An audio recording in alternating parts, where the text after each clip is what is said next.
Hi, my name is Whitley Herring, and this is my project on the issues of body image in the dance industry. For an overview of the issue, currently, body image is one of the greatest issues in the dance industry, and ballerinas are often given the stereotype of being super thin. As you can see to the right, this is a picture of how people often depict ballerinas being very skinny, which is not always the case, because not everyone can achieve this standard of being super skinny while also being healthy. A study was conducted, and even girls who were already skinny still suffer with negative body image. And many dancers are still being discriminated against for their body type, and many of these dancers are losing opportunities because of it. For attempted solutions, I listed two, which are Spreading Awareness and Love Your Body Week. Well-known women dancers are spreading the word to help others with their body image, and they are using their platforms to tell about their own personal experiences with body image. It is a helpful solution, but it is still not highly successful. Love Your Body Week is conducted in several dance studios annually. It shares the message of body positivity with all the students, and it helps these students regain self-confidence and body positivity. It is helpful, but it is only available to the people in those studios. So overall, it cannot reach that many dancers. For my proposal, I would implement a non-discriminatory agreement to all the major dance schools. To the left, you can see Juilliard, which is a very well-known dance school, and it would be one of the ones that would implement this agreement. The agreement would allow for no discrimination against race, religion, culture, body type, and more.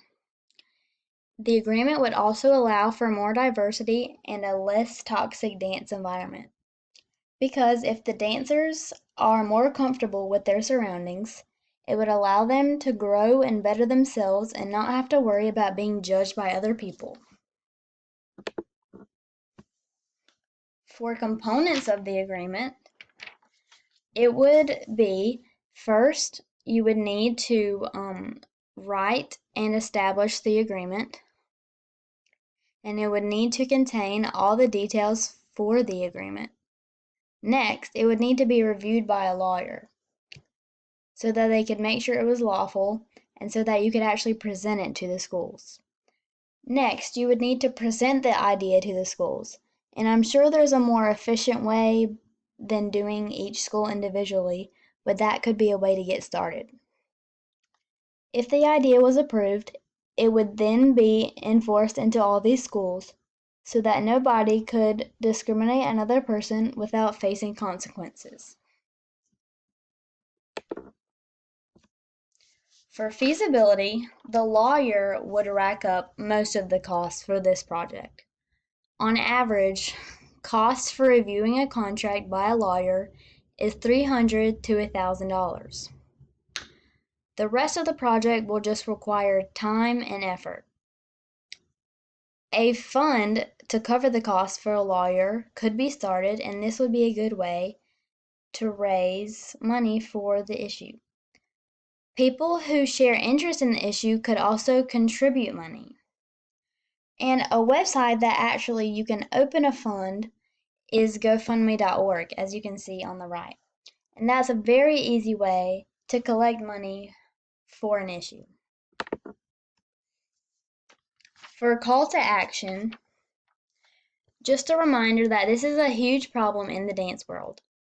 People are rejected because of their body and not their skill.